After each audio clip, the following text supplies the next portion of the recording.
এবারেই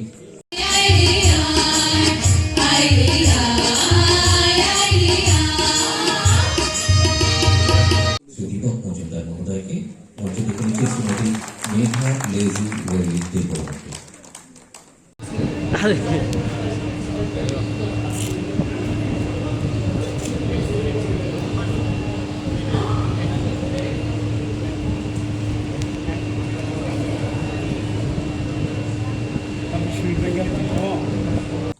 বন্ধুগণ, খাদ্য দপ্তর আমরা জানি এটা যতগুলো আমাদের ডিপার্টমেন্ট আছে সরকারি, তার মধ্যে একটা প্রধান দপ্তর, এবং এই গণবন্টন ব্যবস্থা যে কোনো অবস্থায় যাতে সচল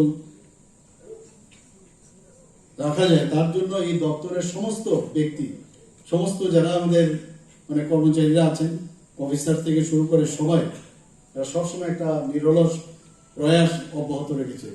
কোভিডের সময় আমরা দেখেছি অনেক সমস্যা হয়েছিল, যুদ্ধের সময় অনেক সময় সমস্যা হয়েছিল। আমি নিজে মাননীয় মন্ত্রী বাহাদুরকে আমি ফোন করে বলি যে বাজারকে যেন আমরা সচল থাকে, কোনো অবস্থায় কালোবাজারি যে অবস্থা যেন না আসে। আমি বলার আগে দেখি উনি অলরেডি বলেই দিয়েছেন। তো এইরকম একটা কমিউনিকেশন আমাদের সবসময় থাকে যে যেভাবেই হোক আমাদের এই গণবন্টন ব্যবস্থা যেন ঠিক থাকে, সেই দিকে আমরা কিন্তু এই সরকার নজর রাখছে সবসময়।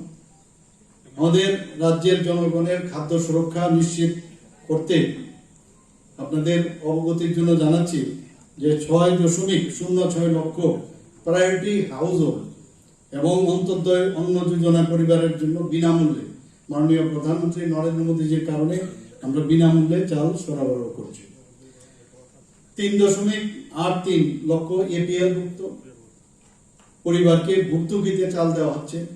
এছাড়াও আটা এবং বিভিন্ন যে আরো নিত্য প্রয়োজনীয় যে পণ্য যেমন মসুর ডাল, চিনি, লবণ ইত্যাদি, সেগুলো কিন্তু আমরা প্রায় 9.81 লক্ষ রেশন কার্ডধারীদের যারা কার্ড আছে তাদেরকে আমরা ভর্তুকি মূল্যে আমরা কিন্তু বিতরণ করছি।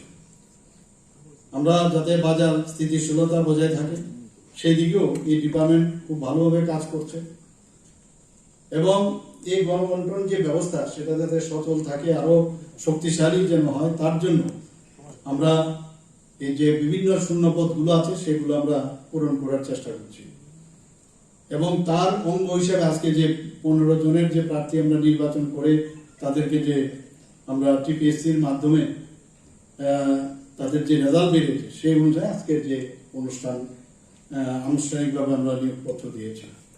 এছাড়াও গত 1 বছরে যদি আমরা দেখি 37 জন এলডিসি অর্থাৎ লোয়ার ডিভিশন ক্লার্ক এই দপ্তরে এবং 19 জন মাল্টিটাস্কিং কর্মী জেআরবিটির মাধ্যমে নির্বাচিত হয়ে এই দপ্তরে যোগদান করেছেন।